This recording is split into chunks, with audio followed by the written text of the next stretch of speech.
ಮಕ್ಕಳೇ ನಮಸ್ಕಾರ. ಈಗ ಜೀವಿಗಳು ಹೇಗೆ ಸಂತಾನೋತ್ಪತ್ತಿ ನಡೆಸುತ್ತವೆ ಎಂಬುದರ 3ನೇ ಭಾಗ ನೋಡೋಣ. ಇಬ್ಬರು ವ್ಯಕ್ತಿಗಳ ನಡುವೆ ಲಿಂಗಾಣುಗಳ ನಿರ್ದಿಷ್ಟ ವರ್ಗಾವಣೆಗೆ ಏನಕ್ಕತ್ತೆ ಅಂದರೆ ನಿಮಿರುವಿಕೆಯ ಸಾಮರ್ಥ್ಯ ಇರುವ ಶಿಶ್ನದಂತಹ ವಿಶೇಷ ಅಂಗಗಳು ಲೈಂಗಿಕ ಕ್ರಿಯೆ ನಡೆಸಲು ಅಗತ್ಯವಿದೆ. ಮನುಷ್ಯರಂತಹ ಸ್ತನಿಗಳಲ್ಲಿ ಮಗುವು ದೀರ್ಘಕಾಲದವರೆಗೂ ತಾಯಿಯ ದೇಹದೊಳಗೆ ಇದ್ದು ಜನನದ ನಂತರ ಸ್ತನ್ಯಪಾನವನ್ನು ಮಾಡಿಸಲಾಗುತ್ತದೆ. ಹೌದಾ? ಈ ಸಂಭವ್ಯತೆಗಳ ಸರಿಹೊಂದಿಸಲು ಹೆಣ್ಣು ಸಂತಾನೋತ್ಪತ್ತಿ ಅಂಗಗಳು ಮತ್ತು ಸ್ತನಗಳ ಪಕ್ವವಾಗುವ ಅಗತ್ಯವಿದೆ. ಗಂಡು ಸಂತಾನೋತ್ಪತ್ತಿ ವ್ಯೂಹವು ಲಿಂಗಾಣುಗಳನ್ನು ಉತ್ಪತ್ತಿ ಮಾಡುವ ಭಾಗಗಳು ಮತ್ತು ಅವುಗಳನ್ನು ನಿಷೇಚನಗೊಳ್ಳುವ ಸ್ಥಳಕ್ಕೆ ತಲುಪಿಸುವ ಭಾಗಗಳನ್ನು ಹೊಂದಿದೆ. ಯಾವುವು ಹಂಗಾರ? ಲಿಂಗಾಣುಗಳು ಅಥವಾ ವೀರ್ಯಾಣುಗಳು ಎಲ್ಲಿ ಉತ್ಪತ್ತಿಯಾಗುತ್ತದೆ? ವೃಷಣಗಳಲ್ಲಿ ಉತ್ಪತ್ತಿಯಾಗುತ್ತವೆ. ಇವುಗಳನ್ನು ಕಿಬ್ಬೊಟ್ಟೆಯ ಹೊರಗೆ ವೃಷಣ ಚೀಲಗಳಲ್ಲಿ ಇರ್ತೈತೆ. ನೋಡ್ರಿ, ಈ ವೃಷಣಗಳು ದೇಹದ ಹೊರಭಾಗದೊಳಗಿರ್ತಾವೆ. ಹೌದಾ? ಯಾಕೆ ದೇಹದ ಹೊರಭಾಗದೊಳಗೆ ಈ ವೃಷಣಗಳು ಕಂಡು ಬರ್ತಾವಪ್ಪ ಅಂತಂದ್ರೆ, ವೀರ್ಯಗಳ ಉತ್ಪಾದನೆಗೆ ದೇಹದ ಉಷ್ಣತೆಗಿಂತ ಕಡಿಮೆ ಉಷ್ಣತೆಯ ಅವಶ್ಯಕತೆ ಇದೆ. ನಮ್ಮ ದೇಹದ ಉಷ್ಣತೆ ಜಾಸ್ತಿ ಅದ. ಹೌದಾ? ಸೊ ಆ ಉಷ್ಣತೆಯಲ್ಲಿ ಅವು ಏನಾಗೋದಿಲ್ಲ, ಒಳಗಡೆ ಇತ್ತು ಬಂದ್ರೆ ಆ ವೀರ್ಯಾಣು ಸುಟ್ಟು ಹೋಗ್ತಿದ್ದು. ಸೊ ಹಾಗೆ ಆಗಬಾರ್ದು ಅನ್ನೋದಕ್ಕೆ ಒಂದು ಸೃಷ್ಟಿ ಅದು. ಏನಪ್ಪ ಅಂತಂದ್ರೆ, ವೀರ್ಯಾಣುಗಳು ದೇಹದಿಂದ ಹೊರಗದಾವು ಅಂದ್ರೆ ಉಷ್ಣತೆ ಕಡಿಮೆ ಉಷ್ಣತೆಯಲ್ಲಿ ಅವುಗಳ ಉತ್ಪಾದನೆ ಜಾಸ್ತಿ ಆಗ್ತದೆ. ಟೆಸ್ಟೋಸ್ಟೆರಾನ್ ಹಾರ್ಮೋನಿನ ಸ್ರವಿಕೆಯಲ್ಲಿ ವೃಷಣಗಳ ಪಾತ್ರದ ಬಗ್ಗೆ ನಾವು ಹಿಂದಿನ ಅಧ್ಯಾಯದಲ್ಲಿ ಚರ್ಚಿಸಿದ್ದೇವೆ. ವೀರ್ಯಾಣುಗಳ ಉತ್ಪಾದನೆ ಏನಪ್ಪ ಆಕತ್ತೆ ಅಂದ್ರೆ, ಉತ್ಪಾದನೆ ನಿಯಂತ್ರಣದ ಜೊತೆಗೆ ಟೆಸ್ಟೋಸ್ಟೆರಾನ್ ಹುಡುಗರಲ್ಲಿ ಪ್ರೌಢಾವಸ್ಥೆಯ ಸಮಯದಲ್ಲಿ ಕಂಡುಬರುವ ದೈಹಿಕ ಬದಲಾವಣೆಗಳಿಗೆ ಕಾರಣವಾಗಿದೆ. ಟೆಸ್ಟೋಸ್ಟೆರಾನ್ ಭಾಳ ಇಂಪಾರ್ಟೆಂಟು. ಟೆಸ್ಟೋಸ್ಟೆರಾನ್ ಇರುವುದರಿಂದ ಕೆಲವು ಹುಡುಗರ ಪ್ರೌಢಾವಸ್ಥೆಗೆ ಬಂದಾಗ ಕಂಡುಬರ್ತಕ್ಕಂಥ ದೈಹಿಕ ಲಕ್ಷಣಗಳು. ಉತ್ಪತ್ತಿಯಾದ ವೀರ್ಯಾಣುಗಳು ವೀರ್ಯನಾಳದ ಮೂಲಕ ವಿತರಣೆಯಾಗುತ್ತದೆ. ವೀರ್ಯನಾಳವು ಮೂತ್ರಕೋಶದಿಂದ ಹೊರಟ ನಾಳದೊಂದಿಗೆ ಕೂಡಿಕೊಂಡಿದೆ. ಹೀಗಾಗಿ ಮೂತ್ರ ವಿಸರ್ಜನಾ ನಾಳವು ವೀರ್ಯಾಣು ಮತ್ತು ಮೂತ್ರಗಳೆರಡಕ್ಕೂ ಸಾಮಾನ್ಯ ವರ್ಗವಾಗಿದೆ. ಈ ವೀರ್ಯನಾಳದ ಸಮಯದಲ್ಲಿ ಗ್ರಂಥಿಗಳಾದ ಪ್ರೋಸ್ಟೇಟ್ ಮತ್ತು ವೀರ್ಯಕೋಶಕಗಳಿದ್ದು ಅವು ತಮ್ಮ ಸ್ರವಿಕೆಗಳನ್ನು ವೀರ್ಯನಾಳಕ್ಕೆ ಏನು ಮಾಡ್ತಾವೆ ಅಂದ್ರೆ ಸೇರಿಸ್ತಾವೆ. ಹಂಗಾರೆ ಇಲ್ಲೇ ಗಂಡು ಸಂತಾನೋತ್ಪತ್ತಿ ವ್ಯೂಹ ಅಂತ ಹೇಳ್ತೀವಿ. ಚಿತ್ರವನ್ನು ಗಮನಿಸಬೇಕಿಲ್ಲೇ, ಇದು ಗಂಡು ಸಂತಾನೋತ್ಪತ್ತಿ ವ್ಯೂಹದ ಚಿತ್ರ ಇಲ್ಲೇ. ಹಂಗಾರೆ ವೀರ್ಯಾಣು ಒಂದು ದ್ರವದಲ್ಲಿದ್ದು ಅದು ಅವುಗಳ ಸಾಗಾಣಿಕೆಯನ್ನು ಸುಲಭಗೊಳಿಸುತ್ತದೆ ಮತ್ತು ಅವುಗಳಿಗೆ ಪೋಷಣೆಯನ್ನು ಒದಗಿಸುತ್ತದೆ. ಈ ವೀರ್ಯಾಣುಗಳು ಅತ್ಯಂತ ಸಣ್ಣ ರಚನೆಗಳಾಗಿದ್ದು ಮುಖ್ಯವಾಗಿ ಅನುವಂಶೀಯ ವಸ್ತುವನ್ನು ಹೊಂದಿದ ಹೆಣ್ಣು ಲಿಂಗಾಣುವಿನ ಕಡೆಗೆ ಚಲಿಸುವ ಸಹಾಯ ಮಾಡುವ ಒಂದು ಉದ್ದನೆಯ ಬಾಲವನ್ನು ಹೊಂದಿದೆ. ಯಾವುದು? ವೀರ್ಯಾಣು. ಹಂಗಾರೆ ಇಲ್ಲೇ ಏನದಪ್ಪ ಅಂತಂದ್ರೆ, ಉತ್ಪತ್ತಿಯಾದ ವೀರ್ಯಾಣುಗಳು ವೀರ್ಯನಾಳದ ಮೂಲಕ ವಿತರಣೆಯಾಗುತ್ತದೆ. ವೀರ್ಯನಾಳವು ಮೂತ್ರಕೋಶದಿಂದ ಹೊರಟ ನಾಳದೊಂದಿಗೆ ಕೂಡಿಕೊಂಡಿದೆ. ಹೀಗಾಗಿ ಮೂತ್ರ ವಿಸರ್ಜನಾ ನಾಳವು ವೀರ್ಯಾಣು ಮತ್ತು ಮೂತ್ರಗಳೆರಡಕ್ಕೂ ಸಾಮಾನ್ಯ ವರ್ಗವಾಗಿದೆ. ವೀರ್ಯನಾಳದ ಮಾರ್ಗದಲ್ಲಿ ಗ್ರಂಥಿಗಳಾದ ಯಾವ ಗ್ರಂಥಿಯವು? ಪ್ರೋಸ್ಟೇಟ್ ಮತ್ತು ವೀರ್ಯಕೋಶಕಗಳಿದ್ದು ಅವು ತಮ್ಮ ಸ್ರವಿಕೆಗಳನ್ನು ವೀರ್ಯನಾಳಕ್ಕೆ ಏನು ಮಾಡ್ತಾವೆ ಅಂದ್ರೆ ಸೇರಿಸ್ತಾವೆ. ಈಗ ವೀರ್ಯಾಣು ಒಂದು ದ್ರವದಲ್ಲಿದ್ದು ಅದು ಅವುಗಳ ಸಾಗಾಣಿಕೆಯನ್ನು ಸುಲಭಗೊಳಿಸುತ್ತದೆ ಮತ್ತು ಅವುಗಳಿಗೆ ಪೋಷಣೆಯನ್ನು ಕೂಡ ಏನು ಮಾಡ್ತಾವೆ? ಒದಗಿಸುತ್ತವೆ. ವೀರ್ಯಾಣುಗಳು ಅತ್ಯಂತ ಸಣ್ಣ ರಚನೆಗಳಾಗಿದ್ದು ಮುಖ್ಯವಾಗಿ ಅನುವಂಶೀಯ ವಸ್ತುವನ್ನು ಹೊಂದಿದೆ ಮತ್ತು ಹೆಣ್ಣು ಲಿಂಗಾಣುವಿನ ಕಡೆಗೆ ಚಲಿಸಲು ಸಹಾಯ ಮಾಡುವ ಉದ್ದನೆಯ ಬಾಲವನ್ನು ಕೂಡ ಏನು ಮಾಡೋ ಒಂದು ಹೊಂದೈತಿ. ಇದೇನು? ಗಂಡು ಲಿಂಗಾಣು. ನೆಕ್ಸ್ಟ್ ಬರ್ರಿ, ಅಲ್ಲಿ ಏನಪ್ಪ ಕಂಡು ಬರ್ತೈತೆ ಅಂದ್ರೆ ಹೆಣ್ಣು ಲಿಂಗಾಣು, ಹೆಣ್ಣು ಸಂತಾನೋತ್ಪತ್ತಿ ವ್ಯೂಹ ಅಂತ ಹೇಳ್ತೀವಿ. ಹಂಗಾರೆ ಈ ಹೆಣ್ಣು ಸಂತಾನೋತ್ಪತ್ತಿ ವ್ಯೂಹದೊಳಗೆ ಹೆಣ್ಣು ಲಿಂಗಾಣುಗಳು ಅಥವಾ ಅಂಡಗಳು ಅಂಡಾಶಯದೊಳಗೆ ಉತ್ಪತ್ತಿಯಾಗ್ತವೆ. ಅಂಡಾಶಯಗಳು ಕೆಲವು ಹಾರ್ಮೋನುಗಳನ್ನು ಏನು ಮಾಡ್ತಾವೆ, ಸ್ರವಿಸ್ತವೆ. ಇದು ಚಿತ್ರ ವೀಕ್ಷಣೆ ಮಾಡಿವು ಹೆಣ್ಣು ಸಂತಾನೋತ್ಪತ್ತಿ ವಿವಾಹ. ಇಲ್ಲಿ ಅಂಡನಾಳ ಇದು ಏನದ ಎಲ್ಲ ಅಂಡಾಶಯ. ಇದು ಅಂಡಾಶಯ, ಇದು ಗರ್ಭಕೋಶ, ಇದು ಗರ್ಭಕೋಶದ ಕಂಠ ಅಂತ ಹೇಳ್ತೀವಿ, ಇದು ಯೋನಿ. ಒಂದು ಹೆಣ್ಣು ಮಗು ಜನಿಸಿದಾಗಲೇ ಏನಕತಿ ಅದರ ಅಂಡಾಶಯ ಸಾವಿರಾರು ಅಪಕ್ವ ಅಂಡಗಳನ್ನು ಹೊಂದಿರುತ್ತವೆ. ಪ್ರೌಢಾವಸ್ಥೆಯನ್ನು ತಲುಪಿದಾಗ ಇವುಗಳಲ್ಲಿ ಕೆಲವು ಪಕ್ವವಾಗಲು ಏನಕ್ಕವು ಪ್ರಾರಂಭಿಸುತ್ತವೆ. ಪ್ರತಿ ತಿಂಗಳು ಒಂದು ಅಂಡಾಶಯದಿಂದ ಒಂದು ಅಂಡವು ಉತ್ಪತ್ತಿಯಾಗುತ್ತದೆ. ಅಂಡವು ಅಂಡಾಶಯದಿಂದ ಒಂದು ತೆಳುವಾದ ಅಂಡನಾಳ ಅಥವಾ ಫೆಲೋಪಿಯನ್ ನಾಳದ ಮೂಲಕ ಗರ್ಭಕೋಶಕ್ಕೆ ಸಾಗಿಸಲ್ಪಡುತ್ತದೆ. 2 ಅಂಡನಾಳಗಳು ಹಿಗ್ಗಬಲ್ಲ ಚೀಲದಂಥ ರಚನೆಯ ಗರ್ಭಕೋಶದೊಂದಿಗೆ ಏನಕ್ಕತೆ ಸೇರ್ತವು. ಗರ್ಭಕೋಶದ ಕಂಟಕದ ಮೂಲಕ ಯೋನಿಗೆ ಏನಕ್ಕತೆ ಅಂದ್ರೆ ತೆರೆದುಕೊಳ್ಳುತ್ತದೆ. ಲೈಂಗಿಕ ಸಂಪರ್ಕದ ಸಮಯದಲ್ಲಿ ಯೋನಿಯ ಮಾರ್ಗದ ಮೂಲಕ ವೀರ್ಯಾಣುಗಳು ಏನಕ್ಕವು ಪ್ರವೇಶ ಆಗ್ತವು. ಅವು ಮೇಲ್ಮುಖವಾಗಿ ಚಲಿಸಿ ಅಂಡನಾಳವನ್ನು ಪ್ರವೇಶಿಸಿ ಅಂಡವನ್ನು ಫಲಿತಗೊಳಿಸುತ್ತವೆ. ಲೈಂಗಿಕ ಸಂಪರ್ಕ ಆದಾಗ ಆ ಯೋನಿಯ ಮಾರ್ಗದ ಮೂಲಕ ವೀರ್ಯಾಣುಗಳು ಏನಕ್ಕವು ಪ್ರವೇಶ ಮಾಡಿ ಮೇಲ್ಮುಖವಾಗಿ ಚಲಿಸಿ ಅಂಡಾಣುಗಳನ್ನು ಏನು ಮಾಡ್ತಾವೆ, ಸೇರಿ ಆ ಅಂಡವನ್ನು ಫಲಿತಗೊಳ್ಳಲು ಏನು ಮಾಡ್ತಾವೋ, ಸಹಾಯ ಮಾಡ್ತಾವೆ. ನಿಷೇಚನಗೊಂಡ ಅಂಡ, ಅದಕ್ಕೆ ಯುಗ್ಮಜ ಅಂತ ಕರಿತೀವಿ, ವಿಭಜಿಸಲು ಪ್ರಾರಂಭಿಸುತ್ತದೆ ಮತ್ತು ಜೀವಕೋಶಗಳ ಗೋಳ ಅಥವಾ ಭ್ರೂಣಾಂಕುರವನ್ನು ಉಂಟು ಮಾಡುತ್ತದೆ.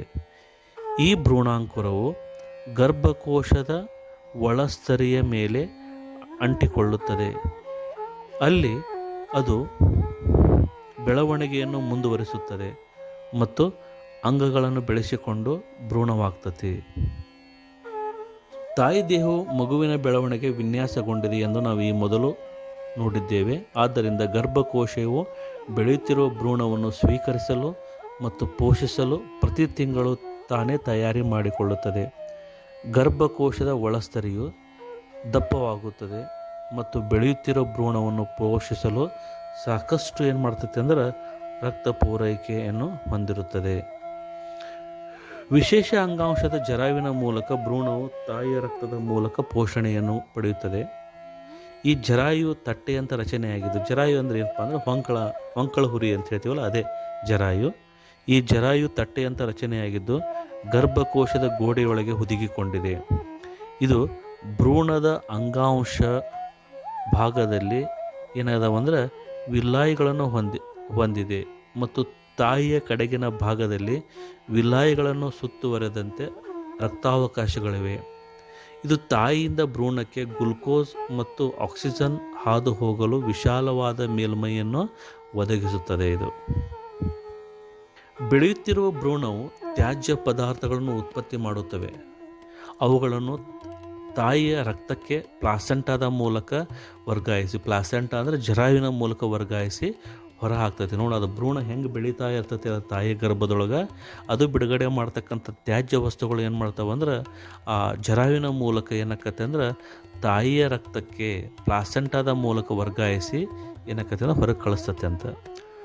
ಮಗು ತಾಯಿಯ ದೇಹದೊಳಗೆ ಸಂಪೂರ್ಣವಾಗಿ ಬೆಳೆಯಲು ಅಂದಾಜು ಎಷ್ಟು ಬೇಕಂದ್ರೆ 9 ತಿಂಗಳ ಕಾಲ ತೆಗೆದುಕೊಳ್ಳುತ್ತದೆ.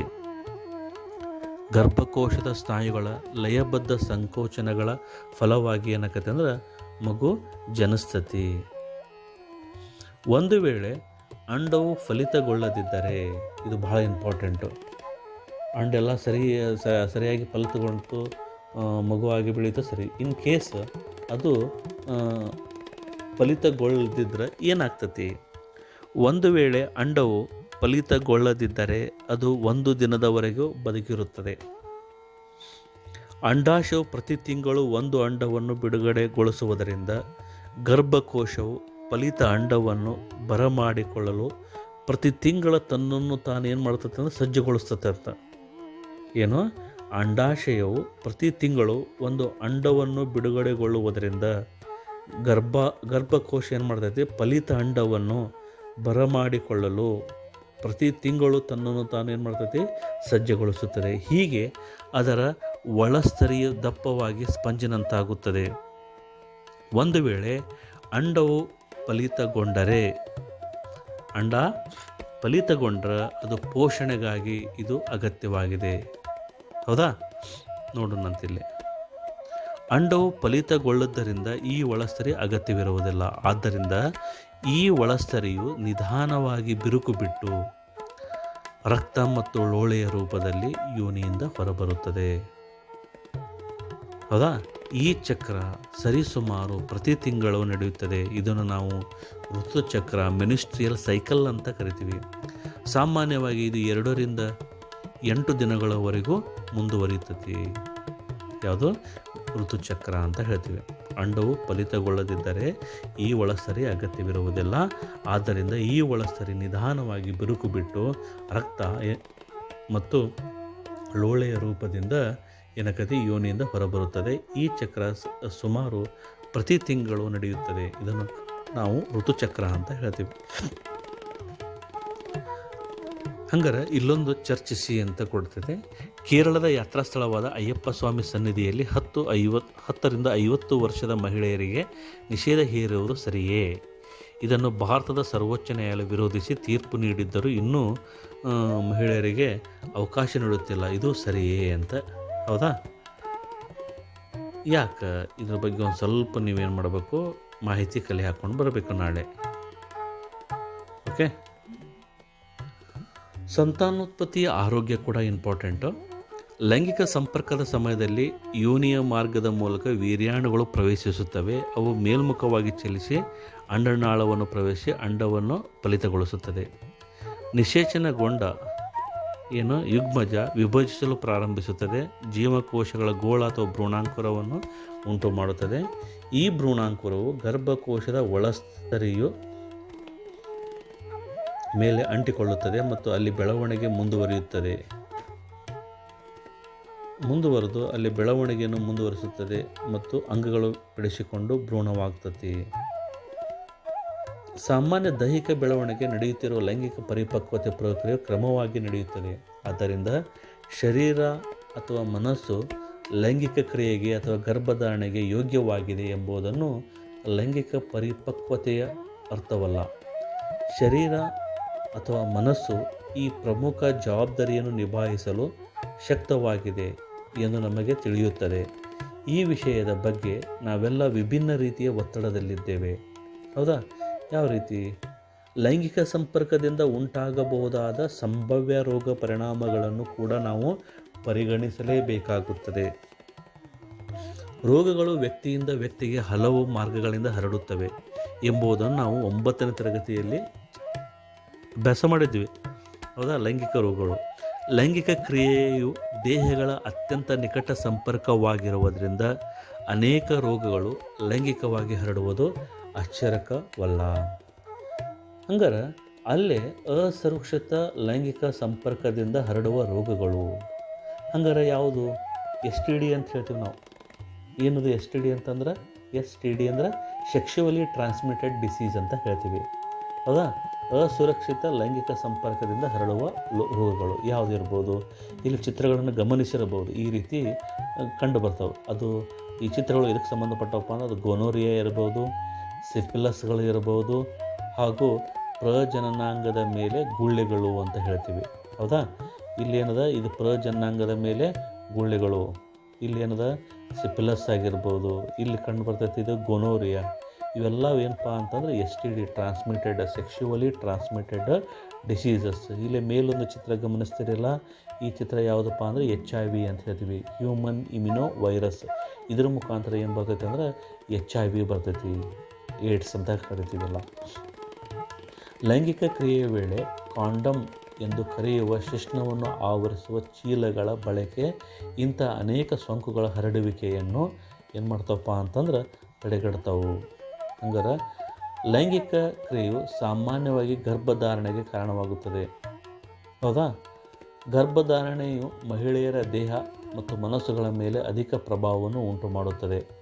ಒಂದು ವೇಳೆ ಮಹಿಳೆಯು ಅದಕ್ಕೆ ತಯಾರಾಗದೇ ಇದ್ದಲ್ಲಿ ಅವಳ ಆರೋಗ್ಯದ ಮೇಲೆ ಪ್ರತಿಕೂಲ ಪರಿಣಾಮ ಉಂಟಾಗುತ್ತದೆ. ಆದ್ದರಿಂದ ಗರ್ಭಧಾರಣೆಯನ್ನು ತಡೆಯಲು ಅನೇಕ ಮಾರ್ಗಗಳನ್ನು ರೂಪಿಸಲಾಗುತ್ತದೆ. ಹಂಗೆ ನಮಗೆ ಗರ್ಭಧಾರಣೆ ನಮಗೆ ಮಗು ಬೇಡ ಅಂತಂದ್ರೆ ಸುರಕ್ಷಿತ ಕ್ರಮಗಳನ್ನು ಅಳವಡಿಸಿಕೊಳ್ಬೇಕು. ನಿರೋಧನ್ನು ಬಳಕೆ ಮಾಡ್ಕೋಬೋದು. ಹೌದಾ? ಹಾಗಾದ್ರೆ ಮುಂದಿನ ಸ್ಲೈಡ್ ಒಳಗೆ ನೋಡೋಣ ನಾವು ಏನೇನದಪ್ಪ ಅಂತಂದ್ರೆ ಗರ್ಭ ನಿರೋಧಕ ವಿಧಾನಗಳಲ್ಲಿ ಅನೇಕ ವಿಧಗಳಿವೆ. ವೀರ್ಯಾಣು ಅಂಡಾಣುವನ್ನು ತಲುಪದಂತೆ ಯಾಂತ್ರಿಕ ತಡೆಯನ್ನು ಉಂಟು ಮಾಡುವುದು ಒಂದು ವಿಧ. ಅಂದರೆ ವೀರ್ಯಾಣುಗಳು ಅಂಡಾಣುವನ್ನು ತಲುಪಬಾರದಪ್ಪ ಅಂದ್ಕೊಳ್ಬೇಕಂದ್ರೆ ನಾವು ಅದಕ್ಕೆ ಏನು ಮಾಡಬೇಕು, ಒಂದು ಕಾಂಡಮ್ ಅಂತ ಹೇಳಿದೀವಲ್ಲ ಅದನ್ನು ಬಳಕೆ ಮಾಡ್ಕೋಬೋದು. ಶಿಶ್ನದ ಮೇಲೆ ನಾವು ಕಾಂಡಮ್ ಧರಿಸುವುದು ಅಥವಾ ಯೋನಿಯೊಳಗೆ ಚೀಲವನ್ನು ಅಳವಡಿಸಿಕೊಳ್ಳುವುದು ಸಹ ಈ ಉದ್ದೇಶವನ್ನು ಈಡೇರಿಸುತ್ತದೆ. ಮಕ್ಕಳು ಬೇಡ, ಫ್ಯಾಮಿಲಿ ಪ್ಲ್ಯಾನಿಂಗ್ ಅಂತ ಕರಿತೀವಲ್ಲ, ಆ ರೀತಿ ನಾವು ಮಕ್ಕಳು ಬೇಡ ಅಂತಂದಾಗ ಈ ಶಿಶ್ನದ ಮೇಲೆ ನಾವೇನು ಮಾಡ್ಬೋದು, ಕಾಂಡಮ್ ಧರಿಸುವುದಾಗಲಿ ಅಥವಾ ಯೋನಿಯೊಳಗೆ ಚೀಲವನ್ನು ಅಳವಡಿಸಿಕೊಳ್ಳುವುದು ಸಹ ಈ ಉದ್ದೇಶವನ್ನು ಈಡೇರಿಸುತ್ತೆ. ಯಾವ ಉದ್ದೇಶ? ಗರ್ಭ ನಿರೋಧಕ ಸಾಧನ ಇದು. ನೋಡೋಣಂತ ಇದು ಇಲ್ಲಿದೆ ನೋಡಿ, ಇಲ್ಲಿ ಕೈಯೊಳಗೆ ಹಿಡಿಯೋದಿಲ್ಲ, ಇದು ಕಾಪರ್ ಟೀ ಅಂತ ಹೇಳ್ತೀವಿ ಇದು. ಹೌದಾ? ಈ ದೇಹದ ಹಾರ್ಮೋನುಗಳ ಸಮತೋಲನವನ್ನು ಬದಲಾಯಿಸುವುದು. ಇದರಿಂದ ಅಂಡಾಣುಗಳು ಬಿಡುಗಡೆ ಆಗುವುದಿಲ್ಲ ಮತ್ತು ನಿಶೇಚನ ನಡೆಯುವುದಿಲ್ಲ. ಈ ಔಷಧಿಗಳನ್ನು ಸಾಮಾನ್ಯವಾಗಿ ಮಾತ್ರೆಗಳು, ಕೆಲವು ಇವು ಕಾಪರ್ ಟೀ ಆಗಿರ್ಬೋದು, ಇವೆಲ್ಲ ಏನಪ್ಪ ಅಂದ್ರೆ ನಿರೋಧ ಆಗಿರ್ಬೋದು, ಕಾಪರ್ ಟೀ ಆಗಿರ್ಬೋದು, ಆಮೇಲೆ ಕೆಲವು ಮಾಲಾಡಿ ಅಂತ ಟ್ಯಾಬ್ಲೆಟ್ಸ್ ಅದಾವೆ. ಸೊ ಇವೆಲ್ಲ ಏನು ಗರ್ಭ ನಿರೋಧಕ, ಗರ್ಭವನ್ನು ತಡಿತಕ್ಕಂಥ ವಿಧಾನಗಳು. ಈ ಔಷಧಗಳನ್ನು ಸಾಮಾನ್ಯವಾಗಿ ಮಾತ್ರೆಗಳ ರೂಪದಲ್ಲಿ ಬಾಯಿಯ ಮೂಲಕ ತೆಗೆದುಕೊಳ್ಳಬೇಕಾಗುತ್ತದೆ. ಅವುಗಳು ಹಾರ್ಮೋನುಗಳ ಸಮತೋಲನವನ್ನು ಬದಲಾಯಿಸುವುದರಿಂದ ಅವು ಅಡ್ಡ ಪರಿಣಾಮವನ್ನು ಉಂಟು ಮಾಡುತ್ತವೆ. ಗರ್ಭ ನಿರೋಧಕ ಸಾಧನಗಳು ಯಾವಪ್ಪ? ವಂಕಿ ಅಂತ ಹೇಳ್ತೀವಿ, ಅಥವಾ ಕಾಪರ್ ಟೀಯನ್ನು ಗರ್ಭಧಾರಣೆಯನ್ನು ತಡೆಯಲು ಗರ್ಭಕೋಶದೊಳಗೆ ಅಳವಡಿಸಲಾಗುತ್ತದೆ. ಇದು ಕೂಡ ಗರ್ಭಕೋಶದ ಕೆರಳುವಿಕೆಯಿಂದಾಗಿ ಅಡ್ಡ ಪರಿಣಾಮವನ್ನು ಉಂಟು ಮಾಡಬಹುದು. ಒಂದು ವೇಳೆ ಪುರುಷರ ವೀರ್ಯನಾಳಕ್ಕೆ ತಡೆಯೊಡ್ಡಿದರೆ ವೀರ್ಯಾಣುವಿನ ವರ್ಗಾವಣೆ ಕೂಡ ನಾವೇನು ಮಾಡ್ಬೋದು, ತಡೆಗಟ್ಟಬಹುದು. ಶಸ್ತ್ರಕ್ರಿಯೆ ವಿಧಾನವು ದೀರ್ಘಕಾಲದವರೆಗೂ ಸುರಕ್ಷಿತವಾಗಿರುವಂತೆಯೇ ಸರಿಯಾಗಿ ನಿರ್ವಹಿಸದಿದ್ದ ಪಕ್ಷದಲ್ಲಿ ಶಸ್ತ್ರಕ್ರಿಯೆಯ ಸ್ವತಃ ಸೋಂಕು ಮತ್ತು ಇತರ ಸಮಸ್ಯೆಗಳಿಗೆ ಕಾರಣವಾಗುತ್ತದೆ. ಬೇಡವಾದ ಗರ್ಭವನ್ನು ತೆಗೆದುಹಾಕಲು ಸಹ ಶಸ್ತ್ರಕ್ರಿಯೆಯನ್ನು ಬಳಸಲಾಗುತ್ತದೆ. ಕಾನೂನು ಬಾಹಿರ ಲಿಂಗ ನಿರ್ಧರಿತ ಹೆಣ್ಣು ಭ್ರೂಣಗಳು ಗರ್ಭಪಾತಗಳಾಗದಂತೆ ನಿರ್ದಿಷ್ಟ ಮಗುವನ್ನು ಬಯಸದ ಜನರಿಂದ ಈ ವಿಧಾನವು ದುರ್ಬಳಕೆಯಾಗುತ್ತಿದೆ. ಆರೋಗ್ಯವಂತ ಸಮಾಜಕ್ಕಾಗಿ ಹೆಣ್ಣು ಗಂಡುಗಳ ಲಿಂಗಾನುಪಾತ ಸಮವಾಗಿರುವಂತೆ ನೋಡಿಕೊಳ್ಳಲೇಬೇಕು. ಜನನ ಪೂರ್ವ ಲಿಂಗ ನಿರ್ಧರಿಸುವಿಕೆಯನ್ನು ಕಾನೂನಾತ್ಮಕವಾಗಿ ನಿಷೇಧಿಸಿದ ಬಳಿಕ ವಿವೇಚನಾರಹಿತ ಹೆಣ್ಣು ಭ್ರೂಣ ಹತ್ಯೆಯಿಂದಾಗಿ ನಮ್ಮ ಸಮಾಜದ ಕೆಲವು ಭಾಗಗಳಲ್ಲಿ ಮಕ್ಕಳ ಲಿಂಗಾನುಪಾತವು ಏನಾದ ತೀವ್ರಗತಿಯಲ್ಲಿ ಕುಸಿಯುತ್ತಿದೆ. ಒಂದು ಗೊತ್ತಾದ ಸಮಯದ ಹುಟ್ಟು ಮತ್ತು ಸಾವಿನ ಅನುಪಾತವು ಅದರ ಗಾತ್ರವನ್ನು ನಿರ್ಧರಿಸುತ್ತದೆ. ಮನುಷ್ಯನ ಸಮುದಾಯದ ಗಾತ್ರವು ಅನೇಕ ಜನರ ಕಳವಳಕ್ಕೆ ಕಾರಣವಾಗಿದೆ, ಏಕೆಂದರೆ ಜನಸಂಖ್ಯೆಯಲ್ಲಿನ ಹೆಚ್ಚಳವು ಪ್ರತಿಯೊಬ್ಬರ ಜೀವನ ಮಟ್ಟದ ಸುಧಾರಣೆಗೆ ತೊಡಕಾಗಿ ಪರಿಣಮಿಸಿದೆ. ಆದಾಗ್ಯೂ ಅನೇಕ ಜನರ ಕಳಪೆ ಜೀವನ ಮಟ್ಟಕ್ಕೆ ಸಮಾಜದಲ್ಲಿನ ಅಸಮಾನತೆಯ ಒಂದು ವೇಳೆ ಮುಖ್ಯ ಕಾರಣವೆಂದಾದರೆ ಜನಸಂಖ್ಯಾ ಗಾತ್ರವು ಸಾಪೇಕ್ಷವಾಗಿ ಅಮುಖ್ಯವಾಗುತ್ತದೆ. ಹಾಗಾದರೆ ಇಲ್ಲೊಂದು ಕೆಲವು ಪ್ರಶ್ನೆಗಳು ಅದಾವೆ. ಈ ಪ್ರಶ್ನೆಗಳಿಗೆ ನೀವು ಆನ್ಸರ್ ಮಾಡಬೇಕು. ಇವಾಗ ಏನು, ಮಗ್ಗುವಿಕೆಗೆ ಮೂಲಕ ಲೈಂಗಿಕ ಸಂತಾನೋತ್ಪತ್ತಿ ನಡೆಸುವ ಜೀವಿ ಯಾವುದು? ಇಲ್ಲ ಸ್ವಲ್ಪ ಕ್ವಶನ್ಗಳು ಹಾಕಿದ್ದೀನಿ. ಈ ಕ್ವಶನ್ ಏನು ಮಾಡಿಕೊಡ್ರಿ, ಬರ್ಕೊಡ್ರಿ. ಕ್ವಶನ್ ಬರ್ಕೊಂಡು ಇದಕ್ಕೆ ಆನ್ಸರ್ ಮಾಡ್ಬೋದು ನೀವು. ಹೌದಾ? ಹಾಗಾದರೆ ಸರಿಯಾಗಿ ಆನ್ಸರ್ ಮಾಡಿದರೆ ಗೊತ್ತಾಗ್ತೈತಿ. ಹಾಗಾದ್ರೆ ಈ ಪಾಠ ನಿಮಗೆ ತಿಳಿದೈತೆ ಅಂತ ಹೇಳಿ. ಸೊ ಈ ಪಾಠ ಮುಗೀತು. ಧನ್ಯವಾದಗಳು.